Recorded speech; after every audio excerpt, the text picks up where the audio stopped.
since we have to do this program online, though we would love to meet you at MMA. And the speaker is been traveling extensively. He's available only on Saturdays because of the nature of job. We all appreciate. That's the reason we thought online. After all, for knowledge sharing, online, offline, the AI era, it doesn't really matter. So all that we need is to listen, focused to the what is being happening. So before I call upon the speakers, introduce the speakers formally, let me tell you quickly what's happening in MMA so that you don't miss them. Next event is on 21st of Feb. We have Ambassador Ajay Bisaria. He is going to be talking to us on weathering the Trump storm business strategy in the tariff first world. He is one of the sharp brain in this area. So he's going to be there. Then on 21st, we have a full day conclave by MMA. GST simplified from compliance burden to business advantage. We have Mr. Sadagopan, is a GST Council advisory member. He is going to be inaugurating. Plus, we have some outstanding panels of speakers to share all your thoughts, all your doubts, what you have, all your issues, what you have. Now, the next level you are going to go is going to be discussing. Then on 25th of Feb, we have our, as usual, Read and Grow series. The Barefoot coach, the CA Sangeeta Sumesh will be leading along with Avinash and Viswanathan. Then on 27th Feb, mindset of the CEO body at the Andhra Chamber will be doing our outreach program. On 6th of March, we doing along with GLIM International Women's Day. There's a topic which we'll be discussing at MMA is all about how the women from the rural area, Tier 2, Tier 3 cities, when they migrate to city, how they suffer in terms of not only for the studies, in terms of the job, how their first experience, where they feel difficulty, how the government should step in, allocate huge funds have been allocated for women hostel. So we are issuing a serious issue where women finding it still difficult to travel to towns, and even staying in women's hostel has become an issue at times, where how this can be resolved. So we've done a research paper jointly with Great Lakes Institute of Management. It's going to be happening at MMA on the 6th. I think it's a great event. You must watch it. Then on 11th, we have a competition for outstanding women manager. On 12th March, again, we have an outstanding deal. Mr. Arish Bhatt is a former brand custodian and executive director of Tata Board. He is going to be talking to us, doing the right thing, learning from Ratan Tata. So all Ratan Tata's great leadership lessons, you all know, he came and spoke at MMA quite recently before the thing. Then 14, we have our women convention, women leading with purpose, power and generosity. We have some outstanding panel. Again, I don't want to take you a time. The top-notch speakers are going to be addressing right from politician. Saina NC is going to be coming. Prime Minister will come and meet her. Saina NC. Then we have Babita Barua, world top-class brand leader. Besides that, we have one not to be missed session will be 12-year international women champion, girl champion there. She is coming from Bangalore. She speaks so well at the age of 12 years, so knowledgeable, style prodigy. Going to be there. Then on 18th of March, again, we have a lovely event on Chanakya and Sun Tzu by R. Gopalakrishnan, former executive director of thing, along with him Ganesh Natarajan and Nirmala Isaac. Then we have, as usual, every year, 6th Narayanan Memorial Endowment Lecture. Then we have quite a number of events already lined up. Now, let me coming to today's event. This is the event which are all eagerly looking forward. Something very forecasting under uncertainty, lessons from poll predictions for leaders and managers. A lot of predictions are happening in corporate world. We do prediction. Ultimately, the buck stops at the leaders and he takes the call and he's accountable for everything. But while forecasting, who is accountable?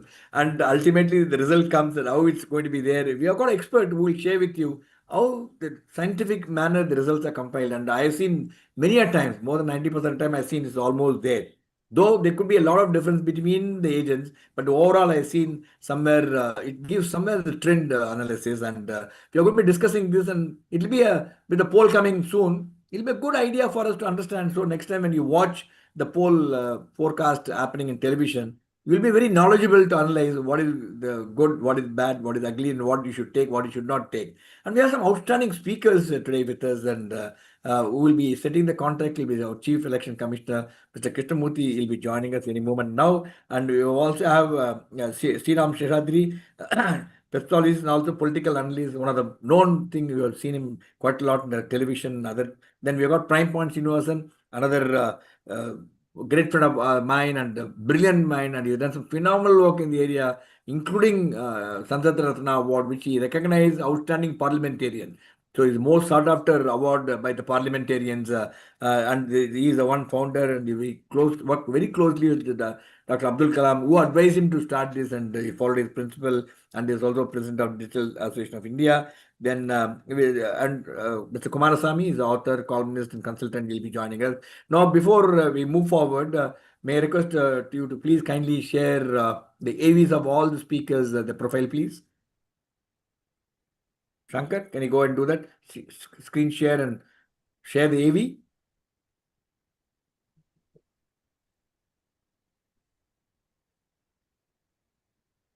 Audio. Is a former Indian Revenue Service officer who served as the 13th Chief Election Commissioner of India from 2004 to 2005.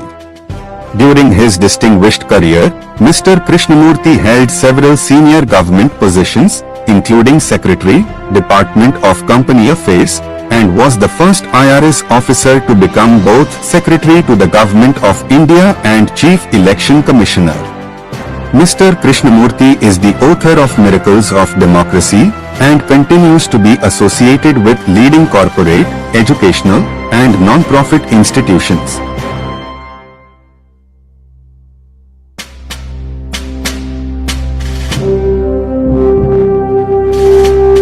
Mr. Sriram Seshadri is a chartered accountant and cost and management accountant with over 30 years of experience in business and risk advisory services and go-to-market strategy. Mr. Sriram, a passionate psephologist and political and economic analyst, closely tracks geopolitical developments and electoral trends. Mr. Sriram is also deeply interested in teaching, coaching and mentoring, and enjoys Indian classical percussion, reading fiction, and cooking.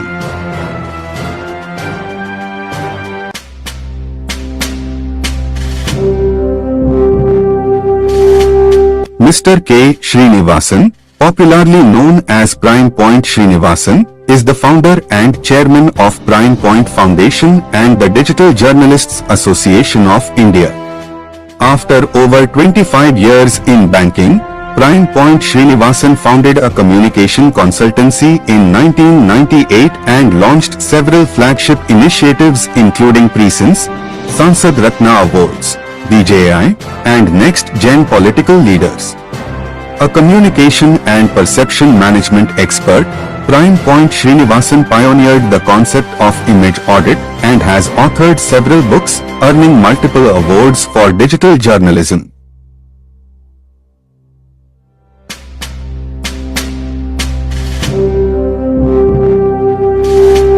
Mr. V Kumaraswamy is an author, columnist, and consultant, an IIM Ahmedabad alumnus who has been associated with industry since the mid-1980s.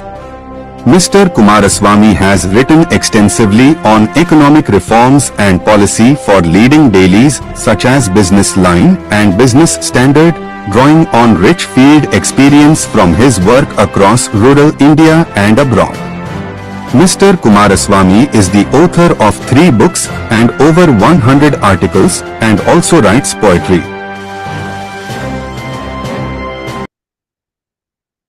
Ladies and gentlemen, that's a profile of the outstanding panel what we have today. And let me take this opportunity to welcome all those who have joined Zoom and all viewers who have watched online in our social media portals, YouTube, Facebook, Twitter, LinkedIn. And as usual, we don't have a Mentimeter, but as usual, you have questions. Send your question to MMA. The numbers are there, and the committee will. People have been nominated to pick up all your questions and place it before the distinguished panel to respond to them. It's indeed a pleasure to have you with us online, and this is another interesting topic. I'm quite sure you'll really get inspired. At the end of the day, you will become so knowledgeable to know not only about the process, what's happening in terms of elections and forecasting. Also, it will help you also in your profession, actually, how it's going to be doing that. And this is what we are doing. And now, I think Mr. Krishnamurthy will be joining at any moment. In the meanwhile, I'm going to request Kumaraswamy, author, columnist, and columnist, to please share your opening remarks. Mr. Kumaraswamy. Yes, thank you so much, Group Captain.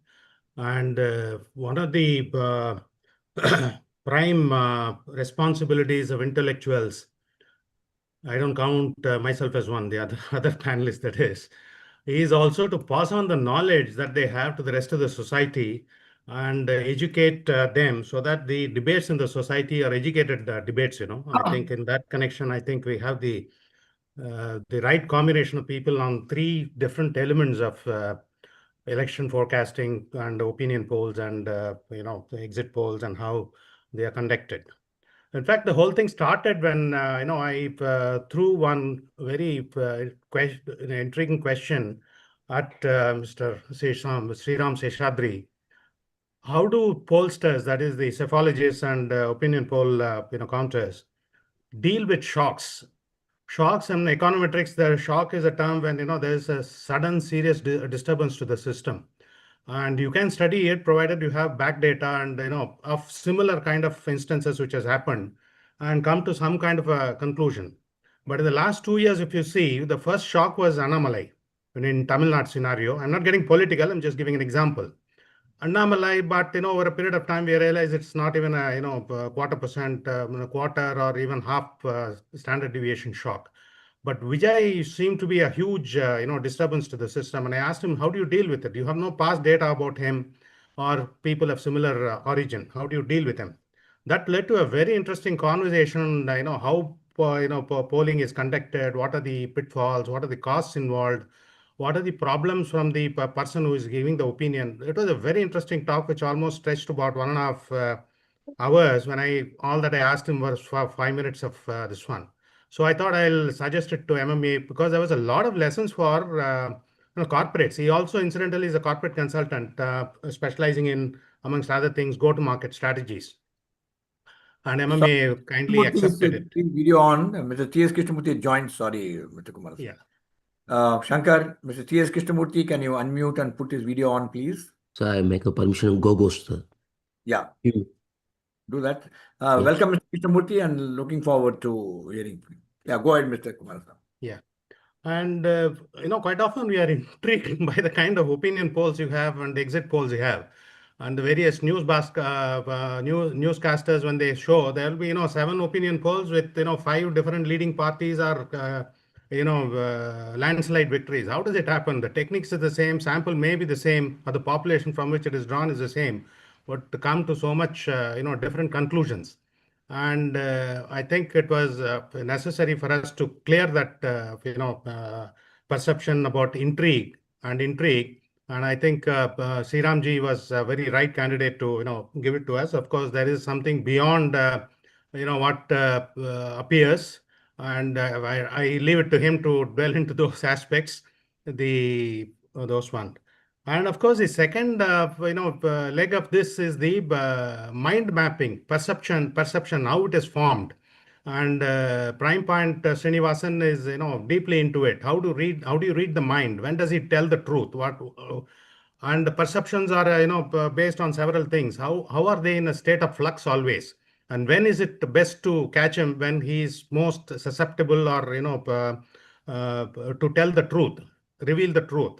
So if he is an expert at it, who is working almost nearly 25 years on this and with his, image audit where he is concentrating on, and he will dwell on this aspect. And of course, both these things would need to be, put together at the apex level, for which we have Mr. Krishnamurthy, who is a chief election commissioner, ex-chief election commissioner. How do they handle it? How do they view it? Do they, have any regulatory mechanism so that things don't go out of bounds, etc.? I think we have what today should count as one of the best team to deal with these 3 aspects of election opinion poll making, election forecasting, and exit polls, etc.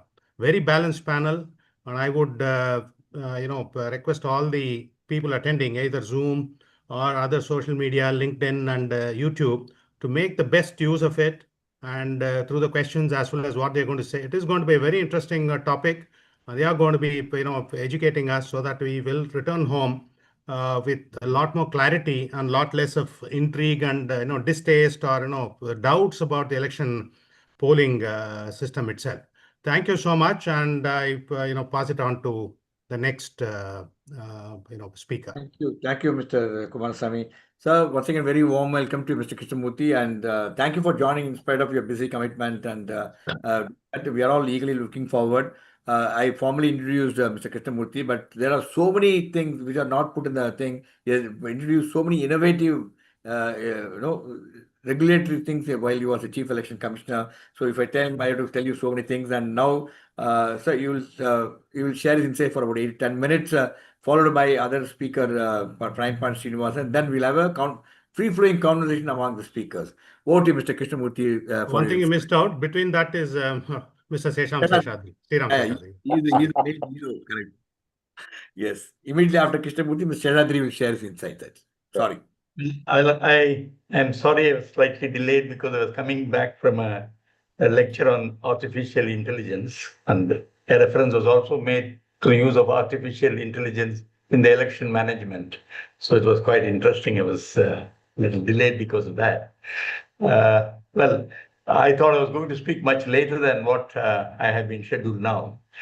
As far as the polls are concerned, actually, the intention is to help probably the voter or the political parties. And it is not going to be of very significant value as far as the election management itself is concerned. But at the same time, I think Mr. Kumaraswamy asked me in the afternoon whether the Election Commission had ever looked at the regulatory issue of opinion polls and exit polls and so on. Well, we did make an attempt some decades back to ban the opinion polls and the exit polls during a particular period. For example, if an election is conducted for more than 5 or 6 phases, you cannot have an exit poll after each phase is concerned, because the idea is that it might influence the minds of the voters in other phases. Similarly, as far as the opinion polls are concerned, the question was whether it is contributing to the free and fair poll, because opinions expressed in the opinion poll need not necessarily be reflected in the actual polling booth, because there are many imponderables. For example, the area you cover in the sample of the opinion polls may include people who may not even come to the polling station to exercise their vote. And you will be reflecting their opinion. I mean, assuming it is scientifically organized. The second point is the number of voters who really give their opinion in the opinion polls before the election. They need not necessarily give their true opinion. There are a lot of fence sitters among the voters who may have an opinion on one day, who may have a different opinion on another day, because they make up their mind. At least the study shows, the psychology of the voters indicates a large bulk of voters, they decide on the pattern of voting only on the day of the voting. Because they have opened their eyes and ears open, they have them open, they listen to everybody. They may have an opinion on a particular day, but it may change on the date of the election. So there are a lot of imponderables, and we in the Election Commission could not ban it because the Supreme Court took the view that the freedom of expression or freedom of speech of the people cannot be controlled by banning the opinion polls or the exit polls.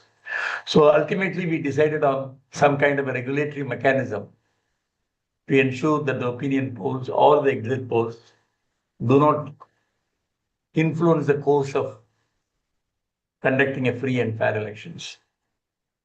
As far as my own experience as in the Election Commission, I have found that opinion polls, particularly opinion polls, have got a lot of limitations.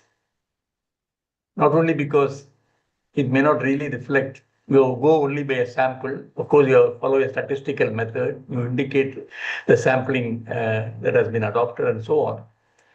But at least the Election Commission, our impression is that the opinion polls do not really reflect the voters' approach to the election.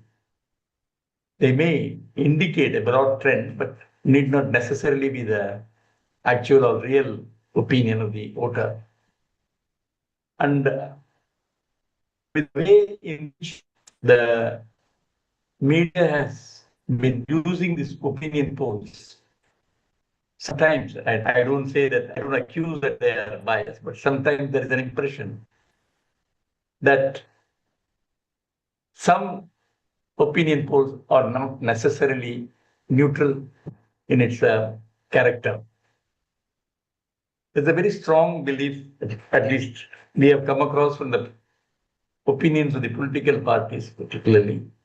They have expressed their views to us, saying that at least some of the opinion polls conducted are focused to benefit or to favor a particular political party or so.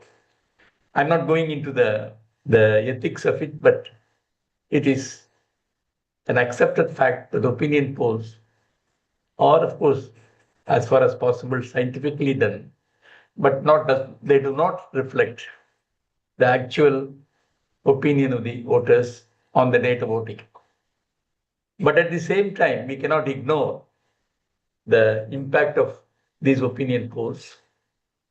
And the fact remains that there is certain percentage of voters who are already committed, and they may not have any objection in expressing their views or in expressing their voting behavior. But the question relates only to the fence sitters, whether they do contribute to your authenticity of the opinion polls or not. My own personal view is they do not, because the uncertainty continues almost till the voting date. So in substance, the views in the Election Commission is, well, so long as it is allowed legally, we have got to permit it. And so long as the voters are aware of the limitations and the disclosures are properly made by the pollsters, we have to accept it. But we have no obligation to be led by that. As far as the Election Commission is concerned, the conduct, the procedures have to be in accordance with the law of the land, in accordance with the rules and regulations. And so we give a little, I would say, we don't even give a very important authenticity value to these exit polls. As far as, opinion polls are concerned, because the questions that are framed, the sampling that is covered, and the attitude of the voters, they're all not fully predictable. Then as far as the exit polls are concerned, we also have a view that it should be conducted only at the end of the final phase of the poll so that they don't influence. I went through some literature on this subject actually, in particular Pew Research Center, and they seem to have a lot of, at least they have studied, and they seem to have a lot of scientific tools to make it as broad-based as possible, as reliable as possible. But my final opinion as far as the opinion polls are concerned, it may not serve the purpose of the Election Commission. It may serve the purpose of the voters or political parties, up to some extent, even the media, for the opinion that they try to project. But the Election Commission is neutral as far as the impact of the opinion polls or exit polls is concerned.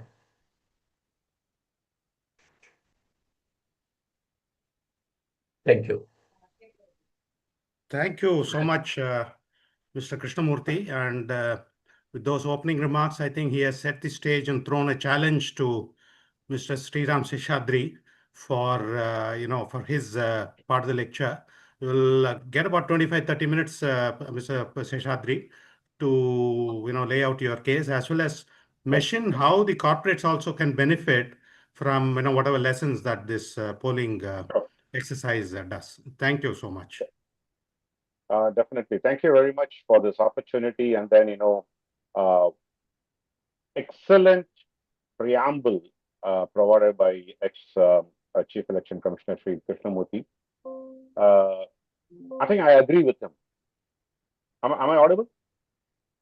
Yeah, you are. Yeah, you're audible. Okay. I totally agree with Mr. Krishnamurthy on the point of view laid out.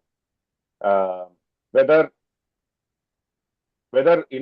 the election mind or the voter psychology changes over a period of time, especially when we are looking at multiple phases of election, and the mindset of the people changes drastically when there is a multiple phase, as well as prolonged time frame for various states to go on. But I'm talking about the overall general election. But in a state, probably some of the states goes for a multiple phases, but states like Tamil Nadu, generally it happens in a single phase. But having said that, the science behind is very robust, and we'll see some of the reasons why there are failures in that. Maybe I'll try to share a presentation also while I'm talking, so that it can be little more cohesive when I'm talking about. I'm just thinking of the presentation. Group Captain Vijay ji. Yes, sir, please, Srinivasan. Yeah. So, I think we can share. How do you facilitate this one presentation? Yeah. Shankar? Yes, sir. Got it. Got it. Yeah. Is it coming on a presentation mode? Yeah, we can see it now. We can see it. It's not on the presentation. Yeah, now it's better. Now it's on presentation mode. Okay. Please go ahead. Thank you. So I want to talk about psephological predictions in India. Concentrate only in India for the time being, because it's about 20-25 minutes. Their methods, bias, and market impact plus business parallels. So when we talk about how Indian psephology works, there are two types of polls that we do. One is a pre-election opinion polls, and another is exit polls. Both vary in their characteristics. Maybe I'll talk about it a little more detail on that. And then based on the pre-election opinion polls, we try to, or during the exit polls when we collect the data, we convert that into a seat projection model. I think the common denominator when we do our poll analysis or psephological calculations, the data more or less everybody has the same amount of data. In fact, to an extent, I would even say that we all get the data from the same person or same agency, which collects the data and then give it to various people for providing their analysis, or many of them do collect this data. The phenomena has changed significantly over the last 1 decade or so, if I may say so. That previously people used to go to different locations, pick up the sample, collect the data, and then extrapolate it. Today, with the advent of technology, a lot more information and data can be collected through calling their mobile phones, geofencing them, and then calling their mobile phones, collect certain data from the demographies of various constituencies. There is a pros and cons with respect to that. When we go for a physical verification, the mood of the person is very much captured. Sometimes, when we apply this, when we talk to the people, they may be saying that they'll vote for X party or Y party, but it's not the truth. We will be able to gauge that when you are on the ground. And there are several places where people are afraid of sharing their opinion also. I will come to that as I talk about my experiences in several states where I collected data.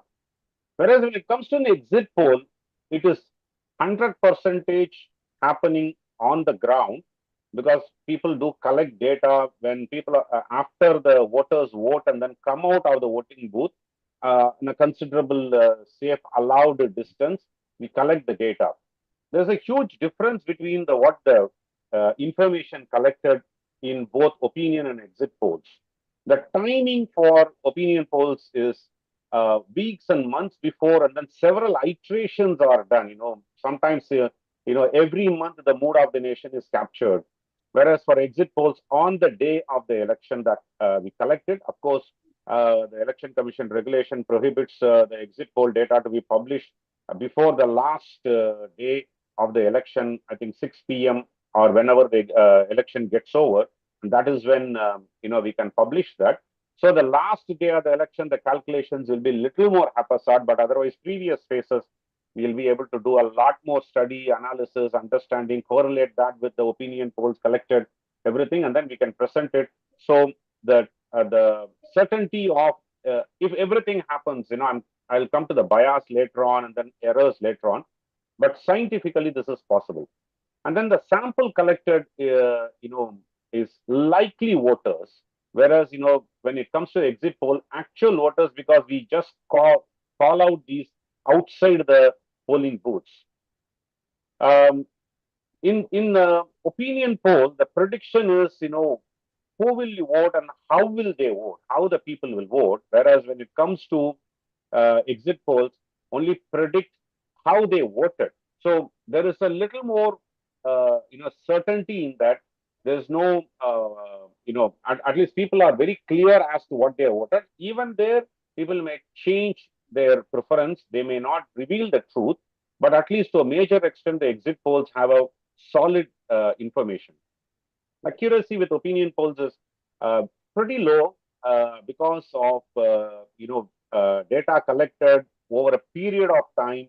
Even for a state like Tamil Nadu, we may even take about 10 to 15 days going around places to collect it. Whereas on a exit poll, it's on the day, so the accuracy is slightly higher. Volatility, likewise, opinion changes. Late deciders, like Mr. Krishnamurthy was alluding to. My experience had always been it's not just the day of the polling. At least, 35% of the voters decide in the last 3 days of the, just 3 days before the election. That's the statistical information that we have. Is it, it keeps changing election over election, but at least 35 to 40% decide on the last 3 days.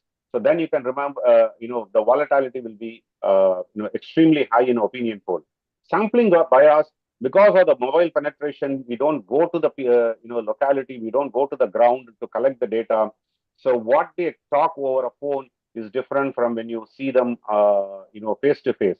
The thing is, in an opinion poll, when we are actually doing it over a mobile phone or calling them over a phone, you cannot hold on to them more than 32 seconds to 60 seconds maximum.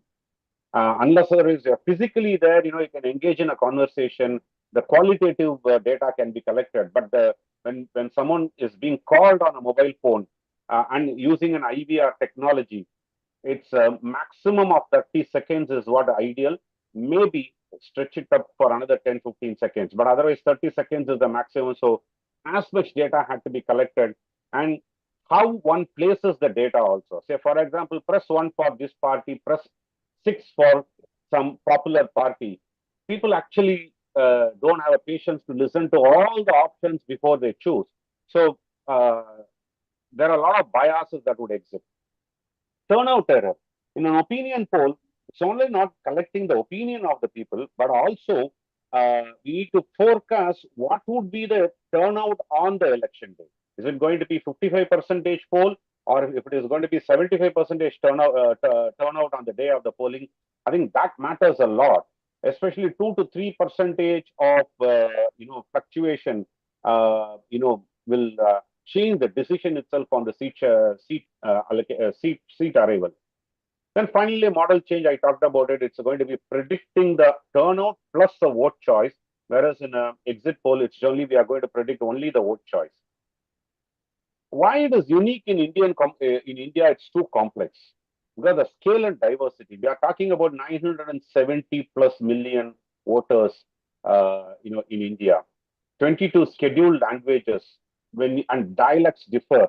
The catchphrases differ, and then slangs differ. So when you go and talk to someone in Kanyakumari and Chennai, you need to understand the nuances of the way they communicate, the assertiveness with which they communicate, or the shy in their behavior. So the scale and diversity makes it very difficult. Multi-phase election, especially when you are talking about a national general election, when there is a 6 or 7 phases of election, it's going to be highly complex to collect this information over a period of time. Coalition politics. Today, a single party, combine is very rarity. Maybe in a regional parties in states like Tamil Nadu or in West Bengal, very prominent single party system exists. But when we talk about the rest of the nation, mostly it is a coalition politics, and then even in Tamil Nadu, there is a complexity involved as we speak today. There is no coalition formation that stays for election after election, unlike Kerala. Kerala, the UDF and LDF more or less stays intact throughout the history of electoral history. Whereas in Tamil Nadu or Karnataka, at least, it is very stable. Congress versus BJP or JDS, who joins in one of the places. But when the coalition politics keeps changing, it's going to be highly complex. Caste arithmetic. I think caste within the subcaste. I'm going to refer the schedule caste itself. When you take it, there are 3 or 4 layers. The one layer votes in an entirely different way to the other category within the schedule caste. OBCs, certain caste group votes in a different way. And also when the candidate is selected, most political parties will choose a prominent caste equated candidate or a caste neutral candidate, for their, as a candidate. So that actually influences a lot of, predictability of the opinion poll as well as the exit polls. Why predictions fail? The biggest challenge is the sampling bias, the urban versus class bias, urban versus rural, and then amongst the different class of society, most of the upper class of people, not caste, upper class of people don't even go for voting. But when you go and talk to them about the opinion poll, they'll give all sort of, opinion, but they don't even go for the voting. Likewise, a shy voter phenomenon. I'm going to narrate in one constituency in Tamil Nadu, where we went for a data collection, and generally people avoided responding, saying, "No, sir, we'll vote on the day. Whoever is a good guy, we'll vote." And then we found that they are little more reluctant to share the information because they didn't know which side of the party that the data collectors belong to, whether we are a ruling party or an opposition party. And then when we started engaging with them, and there was people who are around those set of 10-20 people, and some of them expressed and rest of the people did not express. So we waited and then isolated the set of people who didn't want to respond, and then they said that, sir, the other set of people are dominant caste, and we didn't want to talk about our opinion in front of them. So the shy voter phenomenon. I'll give an extremely contrast view when I was doing data collection in Bihar and Uttar Pradesh, especially in Bihar and Uttar Pradesh in 2019 timeframes. The male community in a Muslim dominant area, we went and collected the information. The male community sat outside, they kept giving their opinion, saying that they are going to vote for such and such candidate, such and such party. We could hear the voices from inside, from women, members of the family, saying that we are going to vote for other leader or other party. I'm not taking the party names here but I can even reveal those. There's nothing, sacrosanct about it. But they started giving a differing opinion. And why I picked up this community is generally, the group or the village head or that particular area of community head decides who everybody should vote for. But the women population decided that they are going to vote in a different way. And it turned out to be that way. Uttar Pradesh, and you see the 2019 election results, significantly the women turnout happened, and then they voted for BJP in that place. Same thing happened in Bihar. Today morning in another discussion, I was, talking about how some of the schemes have impacted the preferences of the voters. Traditionally, they were voting for someone else, but some of the schemes have influenced them, and they differed from the community. Language barriers, I talked about it. Outdated caste data. Currently, we have only 2011, that too not a caste census. I think our caste census is about 1931 data is what we have. So we extrapolate that percentage based on that. We don't have a caste census, but the kind of census data, what is available is 2011 only. It's almost 15 years. We don't have how the demographics have changed. Gender bias. Between male and female voters, there is a huge amount of attraction towards one of the candidate or the party. But when you go for a data collection, the husband or the in the household will say that 5 votes from my house will go to such and such candidate. But when reality, it will turn out to be different. So another reason why the predictions fail, the dynamics and time, late momentum shifts. I talked about it, nearly 40% of the people decide in the last 3 days of the election. One example is 2014. The Modi wave grew stronger the final 2 weeks, not before. Even though there was a momentum being built, the mood of the nation was towards, because that time UPA too, a lot of corruption charges, the mood of the people, there were agitation about the corruptions, Anna Hazare movement. Everything was there. It was giving an indication that there's a regime change. But the Modi wave actually became that, nobody expected that they are going to win 283 seats that point in time. So many predictions, gave out that, BJP or NDA will win, but not BJP on their own as a 272 plus mark. Likewise, turnout modeling failures. 2004 is a very classical case where India Shine campaign was happening, and it was more of an urban-centric poll, which missed the rural factors significantly. The India Shines did not correlate with the voters in the rural sector, where it correlated well with the urban sector. Black swan events. I'm not going to say that caused a change, but something like a Pulwama Balakot sort of a situation, it actually creates a different nationalistic fervor in the minds of the people. And when people go for voting, when they are talking about the safety, security of the nation, and then that actually changes very significantly. Of course, correlation arithmetic, I talked about it. Major prediction failures, I want to pick a few. 2004, we talked about every pollster said prediction is a BJP victory, and then Congress-led UPA won in 2004. Once again, the India shining did not matter. 2015 assembly election, almost like every prediction story talked about NDA victory, whereas the Mahagabandhan, that's when it was formed, swept the entire election. 2017 assembly election, UP assembly, similarly, BJP won with a thumping majority. At least that point in time, we knew the direction was right, but not the exact numbers. One thing that I didn't talk about was 2019-20 Maharashtra election.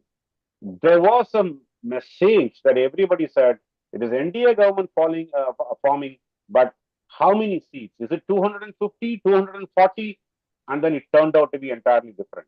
And Delhi Assembly in 2020 also, everybody predicted about AAP would win about 35 to 59 seats, and then eventually they swept the election. 62 out of 70 seats they swept the election.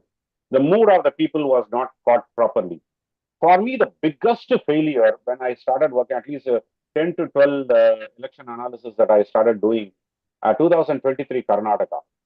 Karnataka was very, very, very clear when we went to the ground, when we were talking to the people. Everywhere we were very, very getting a positive vibes that, there is going to be a hung assembly, or there's going to be some amount of BJP, JDS combined would form the government. Congress not crossing the mark or not even crossing 100 seats. Last 2 days, things changed. And we didn't have time to remodel and everything. Last 2 days, entire thing changed, and then the election result was extremely opposite. About 65 seats for BJP, 19 seats for JDS, and then 130 plus 35 seats for Congress. It was a big lesson for me to not rely on data that is collected by someone gave it to me. At least we toured extensively in Karnataka, but the last 2 or 3 days phenomenon was a big lesson for me that at that point in time.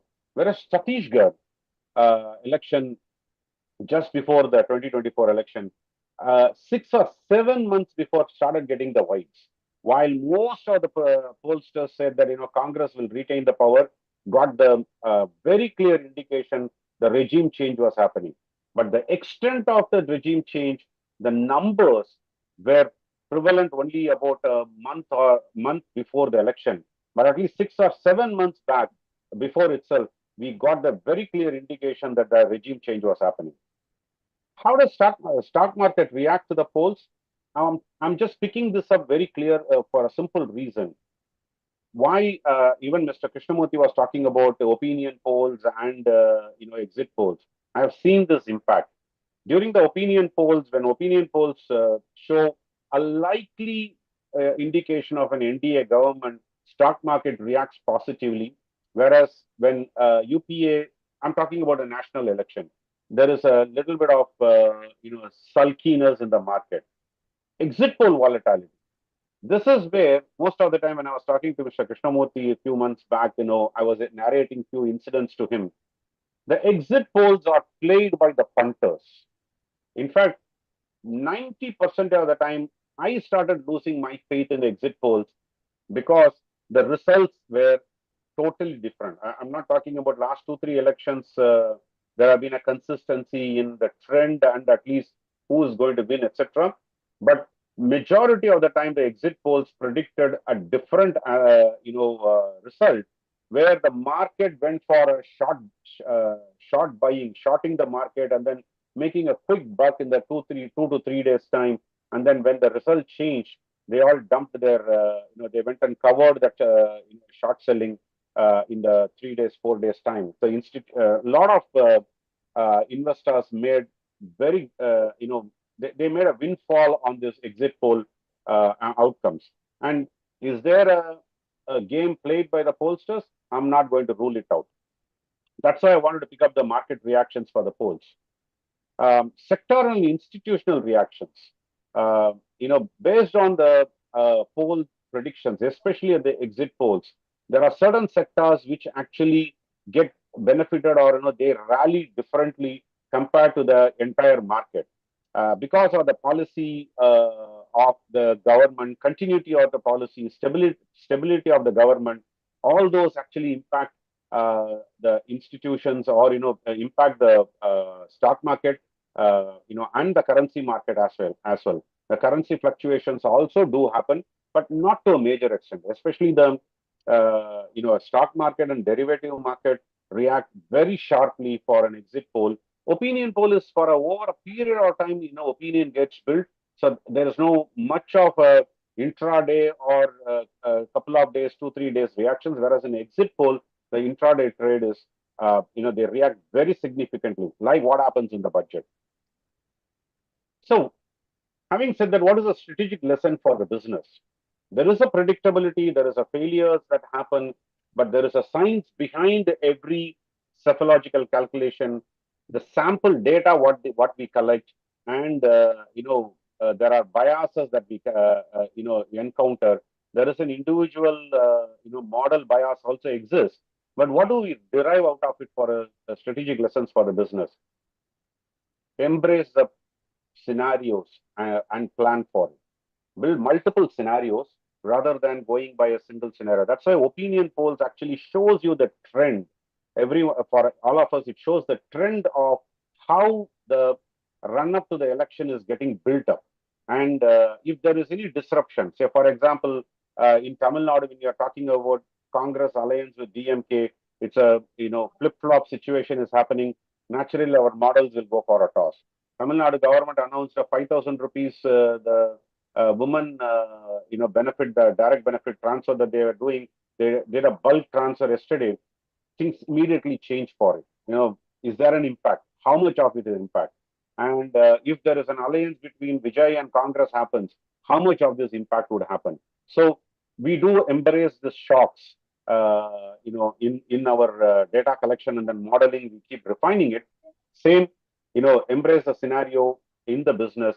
Collect multiple forecasts, not single forecasts, multiple scenarios. Get validated and plan for a wave scenario. There could be a reason. There could be a situation where there is a black swan event that may happen in certain businesses. For example, a couple of weeks back, there is Anthropic announced getting rid of, or rather, replacing humans in 8 different industry segments. Naturally, that's a big black swan event for anybody, especially for the IT industries. And if anyone observed the last 2 weeks of stock reactions on IT, that is IT company stocks in India, significantly it's getting impacted. Maybe it will take about 2 to 3 years before this black swan event materializes, or even totally killed also, whatever happens. But at least that sort of a scenario keeps happening. Beware of urban and elite bias. So when business plannings are done, embrace all the communities or stakeholders who are going to be impacting the business, rather than taking an opinion or rather than considering the urban population and then leaving out the rural population and their sentiments. Late momentum matters, especially last mile execution determines the outcome. How the distribution happens, availability at various places and point of purchases, and word of mouth sometimes accelerates a product. So the late momentum definitely matters, and then the forecasting has to adapt to that. Invest in ground intelligence rather than just collecting, through a survey or through analysts. Also, the sales people, the sales and marketing people who have the eyes and ears on the ground, their intelligence matters a lot. Most of the time the sentiments can be seen over social media, and now the natural language processing tells you, even though you give a negative remark, but it could be viewed as a positive, or give a positive remark, but it could be the real intent was a negative remark. At the same time, the ground level reality is very, very important. And of course, coalition dynamics. In politics, how the coalition works. In business also, the channel partners, supplier relationship matters a lot. And, these are some of the strategic lessons that I thought that, one should take into account for business. Practical recommendations. I want to end with this. Probabilistic thinking. Like what we do, adapt our model, change our forecast, and then, keep on refining it. Always have a probabilistic thinking, express the forecast with confidence. And many times when we represent on the psephological, situation, the moment there is a bias, one could easily understand whether the psephologist has a bias towards his or her estimation, because there has always been a non-logical reasoning that would come up when they are explaining their findings or forecasts. So at least express your forecast with confidence, understand the distribution of outcomes, and understand the various scenarios, the upside and downside scenarios to the stakeholders. Triangulation, don't rely on one single data. We do that in if our prediction in psephology has to be near perfect, at least shows a clear trend. We have to collect multiple data points. We need to collect it from different sources. So triangulation of multiple source of data and is very, very important. Humility and adaptation. So before the Karnataka election, I predicted about 9 poll results, 7 almost on the dot. In fact, 2019, my prediction was 300 and 305 for BJP. They landed on 303, exact average. And one got the trend right. The other one was, little bit of, mixed result that we got. So when Karnataka election I was analyzing, it was maybe overconfidence. I would say that more overconfidence. And, if I failed miserably. And that actually put me onto the ground, and then Allah, maybe forced me to relook into my model. Is there anything that I missed? And then, when we started looking at it, actually we didn't hear the voters properly. There was a resentment, especially with, the Lingayat population, who turned out to be, voted against BJP, which changed the electoral results significantly. Same way, some of the, JDS followers, they voted for Congress because they also knew that, the Okaligas community, especially JDS, is not going to form the government. So instead, they started supporting DK Shivakumar, who was their Okalika leader. So we actually did not listen the resentment in the mind of the people. Maybe we should have probed a little. Language was a big barrier, probably did not understand. And then we had to rely on some of the people who are collecting this information and, went by that. Understand the blind spots, right? Especially, geographical, demographic, and the way people express. North of Vindhyas, it will be a outright expression would be there. South of India's, people are little polished. They will not say no very openly. So understand those blind spots, and ground truth matters. End of the day, after all these, reality, the ground truth matters. I'm going to pass with this, and then, back to Mr. Kumaraswamy and others. Yeah. Thank you, Seshadri ji. It was a brilliant exposition of how the poll predictions are made, why they, fall short often or many times, as well as what lessons that corporates can learn out of this. Now I call upon Mr. Srinivasan, and in fact, I had a detailed chat with him, and he has. Hello, Mr. Yes, sir. Yes, sir. Are you able to hear me, sir? Are you able to hear me? We are able to hear, and of course, he will dwell on sir, how mind perceptions play a significant portion.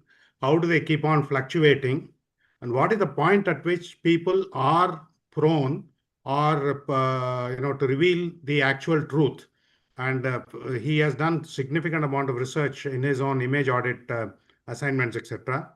And is a brilliant exposition of the whole electoral scenario. He will talk about these things.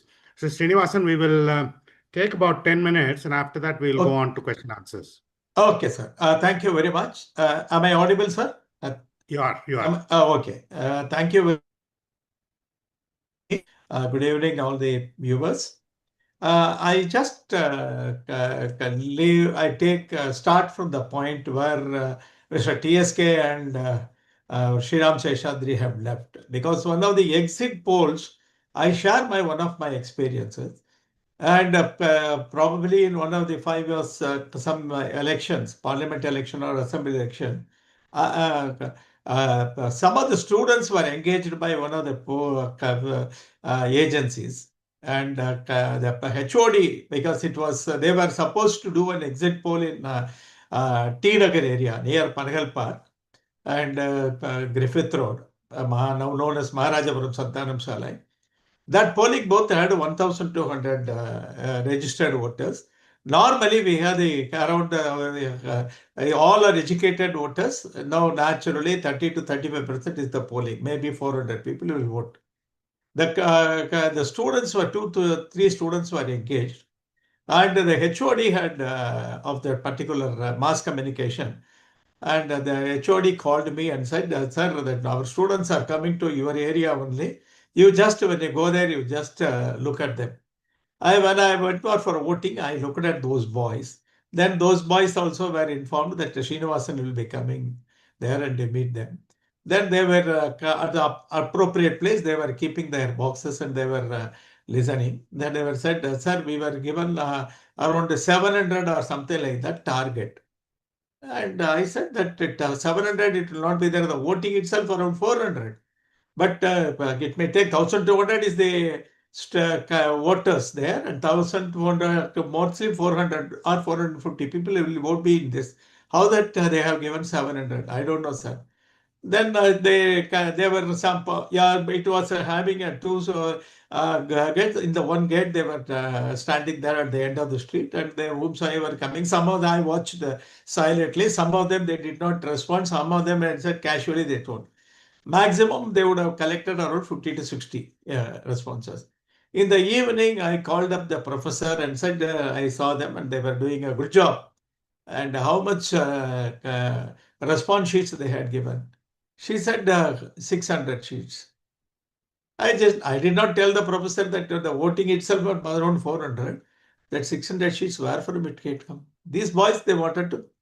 This is the type of, some of them, the people like Sriram, Seshadri are very sincere. They are all very honest. They want to do that. But they have to give an engagement to various outsourced people to the colleges. They have to do that.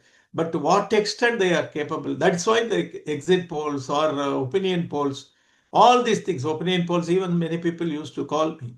These are all the things, that affect our polling. But I don't say there may be a scientific facts. The scientific tools are there, as TSK sir said, there are scientific tools. But what the scientific tools can do, if I don't reveal my mind, even now, what happens when after the election, when I call up my own villages and ask the people who are all working with me or my neighbors and the closely known people, vote போட்டாச்சா போட்டங்க நல்லா போட்டங்க யாருக்குப்பா ஓட்டு போட்ட எல்லாம் நமக்கு தாங்க ஓட்டு போட்ட. That word namakta votu means he is playing very carefully. He doesn't know to whom I am supporting. So he is very carefully playing namakta votu potte. That to what extent he will be revealing his mind. That is what, that is where in late 80s, I was working in, I will confine it to within the time slot. I was working in Delhi. I used to come by Tamil Nadu Express to Chennai. At the time, in the rail, there used to be a lot of passengers who used to share their family grievances on the side. Without knowing that whom I am, I don't know who are they. But there were all over 5-6 passengers when they are traveling and those days second class only. And there were 7 or 8 people. They used to share. I was wondering how they are revealing so much of family secrets when I am not known to them, or they are not related to them, which they might not have given to their own family members. Then I had done a lot of study on that. On there are 3 occasions, they are brutally frank. One, they are anonymous and to a third person, and 2, in groups. When they are in group, when they are anonymous, and to a third person, they are brutally frank. That I wanted to test that. And that is why I conceptualized the concept of image audit. Now also it is available there, imageaudit.com.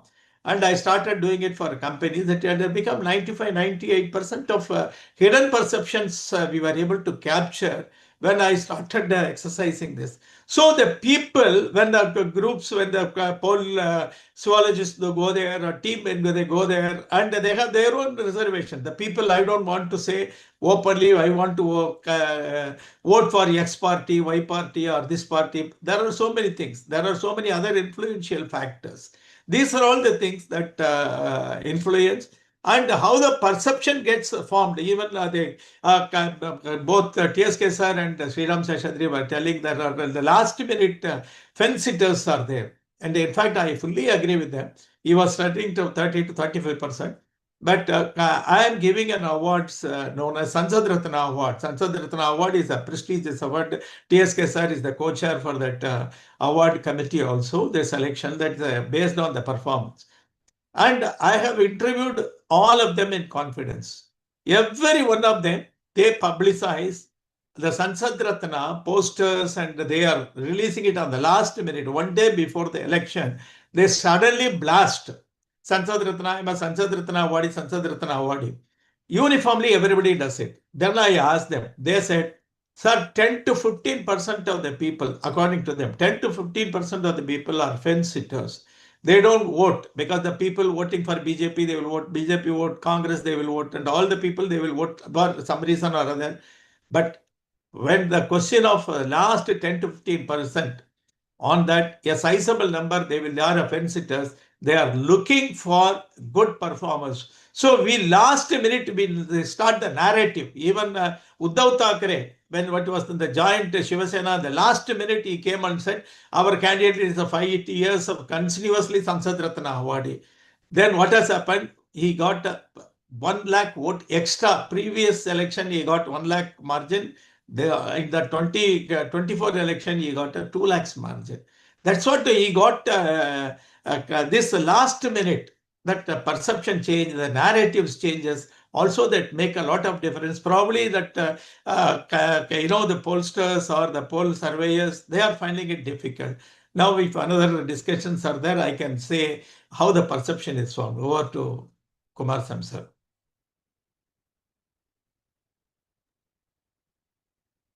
Thank you, Mr. Srinivasan. Now, maybe I think we can get into the question answers mode now. And I will throw a joint question to both Mr. Sriram and Mr. Srinivasan first. See, of course, AI is doing the rounds now extensively and is being used for so many factors and so many walks of business, etc. Can the use of AI improve the the polling results or the prediction results? Is one question which I would like to throw at both Mr. Srinivasan and Sriram Seshadri. Maybe Mr. Sriram can go first. Sir, AI definitely can do far better analysis than a human being of a past historic data, and then provide certain forecast mechanisms. Definitely it will help, but the fundamental aspect for AI to work, you need to have a clean and rich data. I think that's where, if the clean and rich data is available, AI can definitely do a good prediction, far better prediction than the human. The human bias can be taken out from there, but it all depends on how the prompts are written and how you want the result to be. But having said that, the clean and quality of data is very, very important. That's where, a lot of data biases happen when we collect the data, especially when people are not going to the ground to collect the data, not gauging the mood of the public. I'll just take 30 seconds to explain. Around Krishnagiri area during 2021, we went for, collecting the information. We were sitting in a farmland where all the farmers were, taking a break, and then we were sitting with them and then information. Everybody said that we are voting for Seeman, Nam Tamil, because he has a farmer, his logo was related to agriculture, and then, he talks sense, etc. But he lost deposit in that place, right? So, many constituencies, of course, including in that constituency. The reason I'm saying is this data, the cleanliness of the data or the richness of the data is still going to give a biased result if the people are not expressing and if you are not collecting amount of senses from them. I think that's where, AI definitely will remove the human bias, but not may not enrich the data of the poll data collections. So the other, of course, the big bias that AI brings in is the algorithmic bias.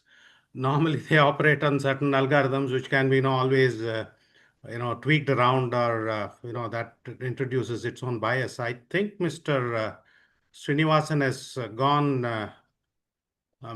His connection has got lost. So let him come back. Meanwhile, I have one question for the Chief Election Commissioner. Of course, he talked about, the banning regulation and Supreme Court's ban on it.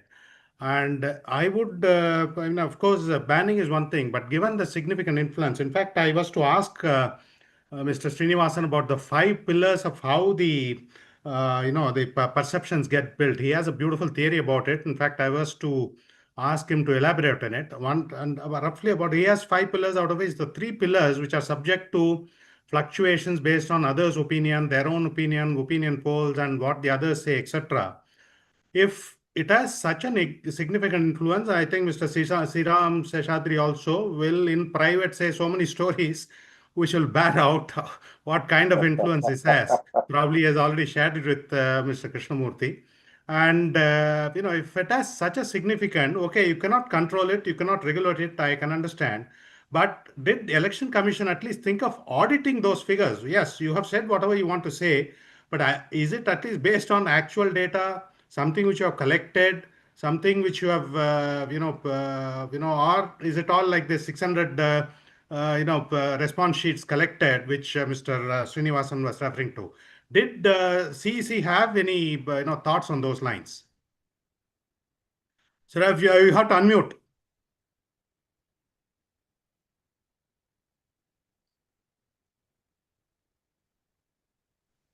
Let me first compliment Mr. Sriram Seshadri for the very excellent and unbiased presentation about the effectiveness of opinion polls and exit polls. I think that needs to be recorded. I think probably he's in a position to write a book on that, I suppose, and it may be useful to the general public. The second point regarding what Mr. Kumaraswamy raised about Election Commission's role in auditing. Well, personally, I feel the pollsters may not like that a kind of an auditing by the Election Commission. What is the purpose of this Election Commission? We want to ensure that the free and fair poll is not affected by all these external forces. Now, when they have certain scientific principles or statistical principles that are followed, would it be right on the part of the Election Commission to question the methodology, or would it be right on the part of the Election Commission to go into the actual working, etc.? I'm not sure about it. I'm sure there will be a lot of resistance, and I'm sure, again, they will go to the court as to the role of the Election Commission in this regard.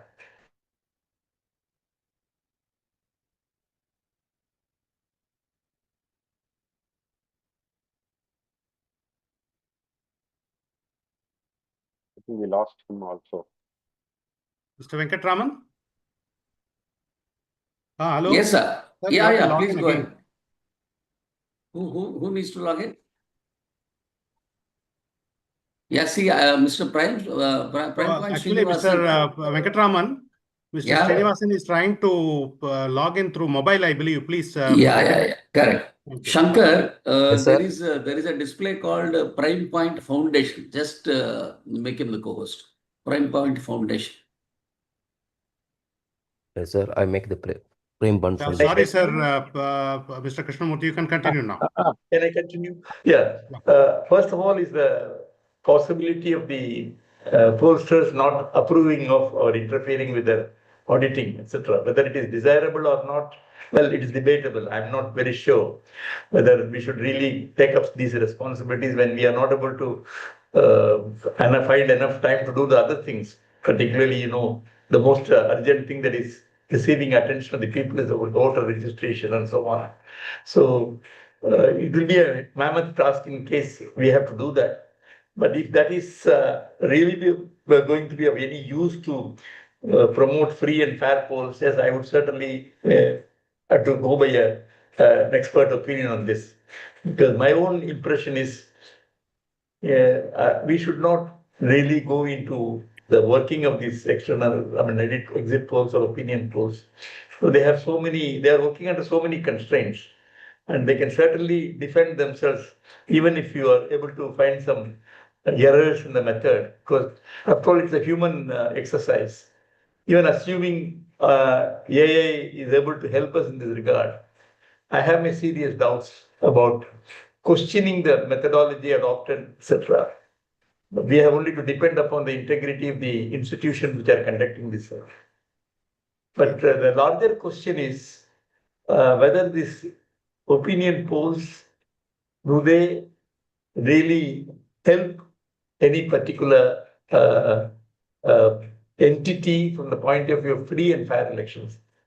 My doubts are that most of these exit polls, they may be very scientifically done, they may be justified, they may justify even the mistakes that are committed.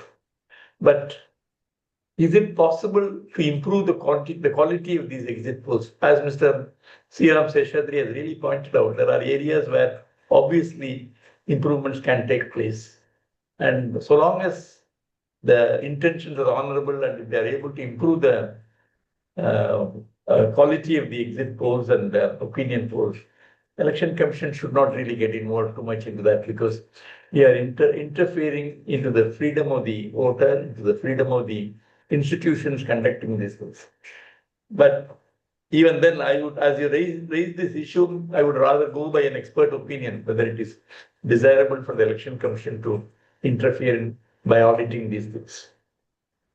Thank you so much, sir, for that erudite Sir, as well as I'm on mobile. I'm on mobile. If I are Yeah. able to hear me, you ask me the question, because in Mr. in between Srinivasan, I I'll lost. just reset the question for you now. Yes, sir. You have talked about this 5 pillars of perception, and Yes, sir. you have your own distribution of the weightage of how these play in the minds of the voters as well as any other people who are subject to image audit, etc.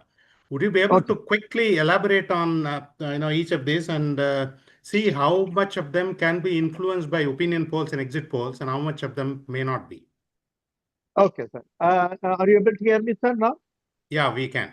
I think my video is not working, but audio is working. I will just give. That is, the 5 pillars are suppose any organization or institution or an individual. The people generally I have observed for image audit purposes, the people form a perception on you. That is the hidden, I call it as a hidden perception. There is a perception hidden, and there is a perception which we are telling it outside for namesake. But hidden perception is the real value that goes for your voting. But perception is getting formed on the pillars are that one is performance. A person, how he performs, and the organization, how it performs. A hotel, if we are going for a hotel, how it performs. Then experience, how we are getting an experience with them. Now that a governance, suppose a ruling party or an opposition, then how they, what is the experience that they are they able to respond? Are they able to give or provide all the things? Even in the experience, I am also even including the caste factors also, because the caste factors also, they are having their own experiences. I belong to the particular caste. There are certain caste influences, community influences are there. And then rumors, that is our misinformation. There are a lot of rumors are going on against a leader, against a party, which is right or which may not be true, but still that influences the voter. Then illusion. Then illusions means to say for an example, your branding, lot of logos, lot of huge crowd has come. And it's opinion polls create the person so party is leading with so much of percentage. These are all illusions, created illusions. Created things are also create form a perception among the thing. And lastly, what others say. And I might not be having a direct experience. I might not be having a direct, not able to assess. But my friend, my peers, my community, everybody says, no, they are good people. You vote for him. These are all the, basically, I find these are broadly that these 5 pillars create a perception. That perception get oscillated because 1 month earlier, 15 days earlier, even 10 minutes, 10 days earlier, or even 1 day before that also, as TSK sir said that 1 day earlier also, even I have substantiated how our Sanskrit award is puts that their awards and other thing even on the previous day itself. So much of these are all the things, the perception that they change. Even Rajiv Gandhi assassination, the first phase of election was different, and the second phase of poll was totally different. The perception got changed because of one of the factors, and sympathetic factors were there. And now over to Mr. Kumaraswamy. If you have anything clarification, I will be too happy. Mr. Kumaraswamy, you are muted. Are you muted, sir? You're muted. And also we have some questions for online actually from the viewers. We may have a couple of I questions from think we online. can go. I think they also need a Yeah. fair share of their time. Absolutely, And, absolutely. you know, Mr. Seshadri, So I mean, all the three have our oceans of information and I know. knowledge about this subject. It can never exhaust. I mean, they can never, no, I can never exhaust Yeah, them yeah. with my queries. I think we'll go over to the Yeah, audience. sure. So thanks. We got some questions actually from the audience, which my team is collating and sending it to me. I'll take one question at a time with the speakers. First, let me go to Mr. Sriram Seshadri. Sir, some of the questions that they have asked is actually you have covered in your presentation. So one question that is very interesting is, in your experience, how do late voter swings and silent voters distort projections? And what parallels do you see in investor behavior? See, the late voter behavioral change is to some extent we can gauge it because of the historic informations of every state or every constituency or a community that we collect information from. We actually gauge saying that, you know, there is some sort of, that's where everyone's model differs. So we had a weightage of certain aspects to that.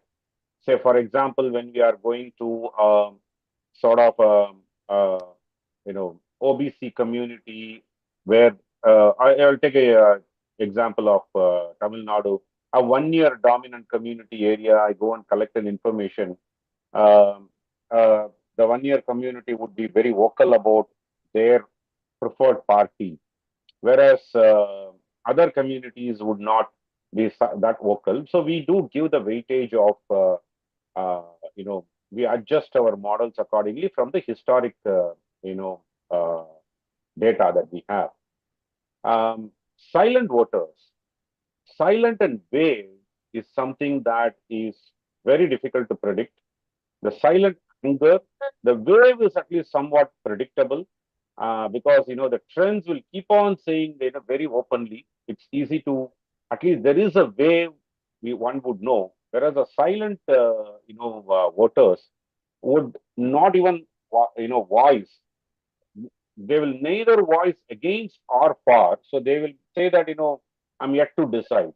I think in a poll, when we get a yet to decide more than 50%, for example, or even 10, 20%, then, you know, we know very well that, you know, there is some amount of anger that is being expressed. They want to express. So we go for a little more analysis, little more data collection, and look at some certain things closely to understand them. So 2026 is going to be a classic example. Probably post the election, we can have a similar conversation. I'll tell you where there is an anger election happening in West Bengal, Tamil Nadu, and even to some extent in Kerala. There is going to be a silent wave change that is going to happen. Coming to investor relations, right? The startup ecosystem suffers this a lot. Whereas when a non-startup, you know, investor behaviors, it is more or less predictable, saying that what they are looking for, etc. But when a startup environment, when we go for a series A, B, C, D fundings, that's where you know, the gut feel comes out of it. Investor behaviors definitely change, and sectoral shifts do happen. For example, if someone had told me that the educational sector would attract so much of startup funding 10 years back, I would probably not believe it. Today, there is a trend that is changing. And if someone is going to now start a startup with e-commerce distribution, probably, you know, it is highly predictable. But if someone is going to come up with a brilliant, innovative product on AI, maybe the reaction is going to be mixed from the investors. I think with the startup ecosystem, this silent behavior of the investors is majority of the cases unpredictable.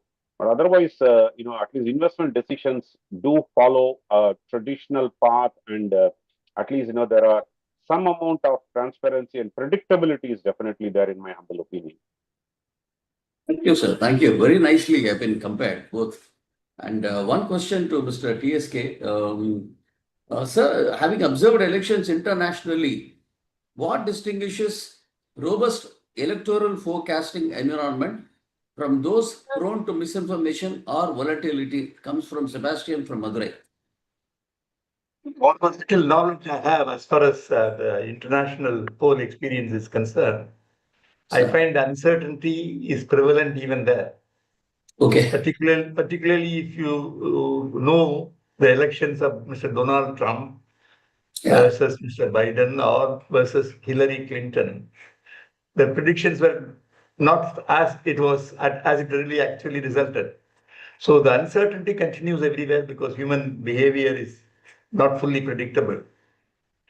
My own, the Indian experience has been quite encouraging, but I do not think we should give too much of importance to these poll opinions. They are only an indication. They should not be taken. Something like an astrology, where the astrologer gives some kind of a prediction. But you cannot go entirely by what he says because there are so many methods of predicting. Here also the methodology adopted. So in fact, in response to Mr. Kumaraswamy's earlier question about auditing, I thought instead of auditing, we should probably improve the disclosures to be made by the institutions which conduct this opinion polls or exit polls, instead of going too much into their actual working or auditing their work. But internationally, it is not that they are any better than us. But in view of the size of the electorate in this country, the variations can be substantially different. Variation can be substantial. And with the result that maybe you can give certain weightage to all these things, but I don't think we should really fully trust them. Great, sir. Thank you. I think in the interest of time, we will take one last question, which is an open question. I think, either Mr. Seshadri or Mr. TSK or Mr. Srinivasan, anybody can. Very interesting question. What are the ethical responsibilities of pollsters and the media personnel in these poll, in communicating such kind of uncertainty is asked by Mr. Sanjay from Chennai. Can I give an answer? Go ahead, sir. Go ahead. Srinivasan here. Ethical responsibility of media.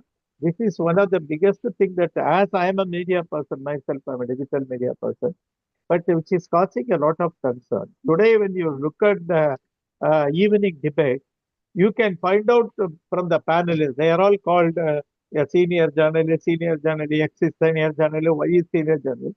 They are more vociferous than even the party spokesperson. And if X is coming, then definitely you can find out from the panel that he is going to talk about support only about the X party. Y person comes, he will talk only about Y party. Even if the Y party's official spokesperson comes, he will not defend that party in such a powerful manner. So this is the type of a thing. Now the people are also losing the confidence of the media. When I said what others say, in media comes under what others say. But the media, it has become rather than information, it has become an entertainment because the people just watch it, but they don't take it very seriously. Many times, even with the polling result, sometimes I see that television channels giving extraordinarily rating for a particular party and other things, which is not correct. Or they, in the name of media persons talking about that. These are all to be, I don't know how it can be curbed. Only these people, we should have a self-discipline. Thank you. Mr. Seshadri, would like to add something? Yeah, definitely I'll add to that. Media, ethics in media and the pollsters definitely needs, if you want a very strong society, you need that ethics, public ethics in these two definitely businesses. But today, when this pollster business or opinion poll or exit polls as a business, the moment you start doing it as a business, then one looks at what are the returns. I think I like the idea of Mr. Krishnamurthy talking about more disclosures, right? I'll give an incident without naming anybody, any channel. In one of the elections where I was did a lot of analysis. One party called all the TV channels to the party knew what was the exit poll result. The party called TV channels and then said, for the sake of exit poll, give a edge towards my party. Everybody knows 3 days down the line it is going to be different, and for which they are willing to pay to propagate that that party is going to win. Eventually, they lost miserably. One of the main reasons they wanted to do that is I talked about the linkage between stock market and exit polls, right? So they do a lot of punting and short selling based on this result. Second is they can cry foul when the actual result comes. They can say that it was EVM collapse and then whatever other malpractice was done, so that the public image is maintained. So many channels refused. Some channels did agree. Eventually, they showed different results. But if you look at it, should the channels and the pollster should have been ethical in their reporting, especially on such a crucial thing. That's where the confidence of the public is lost on the opinion polls and the exit polls. If it is done unbiased, there could be bias when you collect the data, but the bias cannot be favoring someone. Right? One can understand if it is a ruling party's or a party's channel, they will always report something, but that's fine. But third part, which is not related to a party or an independent media, an independent pollster, if they actually start giving their findings as is, I think that will add more value. Definitely, ethics is order of the day. It lacks. I would say there is a lacking of ethics in the reportings on these. Thank you, sir. Thank you. Mr. Kumaraswamy, I think we are completely out of time. Is it okay for us to conclude now? Yes, and I would like to thank all the panelists, a brilliant Yeah. exposition. In fact, I Yeah. think you should consider having a day's workshop on Yeah. intrigue and humor in exit polls and opinion polls. It would be a top seller. And Yeah. thank you all. Thank you all for sharing your views, panelists, and thank you all for attending this So, interesting ladies and session. gentlemen, just got another pleasant duty to do. We have not been able to have present with them a memento physically because we're not have this event today in person. But we are happy to share this digital memento with you, sir. Mr. Krishnamurthy, you've been really a great source of inspiration for all of us. You've been with us in the MMA in the past. Today, we know how busy you have been throughout the day, but still you made it and you shared your views with us. Thanks, Mr. Krishnamurthy, for this. And next, may I thank Mr. Sriram Seshadri, sir. I know once again how busy you are, both as a financial specialist and also as a psephologist. Only someone can actually draw parallels between the two and make it so very easy for us to understand. And then we have the next memento for Mr. Prime Point Srinivasan. Once again, a busy person. I think it's just, he was telling me before the program that he's already started the process for the next year's Sansat Ratna Awards. We know how much it takes for him to decide on who the winner is every year. Thanks. And of course, last but not the least, we have Mr. Kumaraswamy, without whom I think this program would have been possible. Thank you so much, Mr. Kumaraswamy, for always being a well-wisher and help for MMA. Ladies and gentlemen, thanks to all of you. We have over 260 participants watching the program on various channels, besides, of course, 60-70 people who logged in on Zoom here. So it's a pleasure, until we look forward to you all again next time. I think it's been a fabulous evening, well spent. A lot of takeaways as we all walk into the election very soon in the next few months. Thanks, ladies and gentlemen. Thanks a lot to all the speakers. Thank you very much. Have a great day. Have a great day. Thank you. Thank you. Thank you, sir.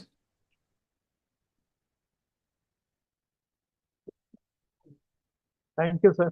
Thank you. Thank you.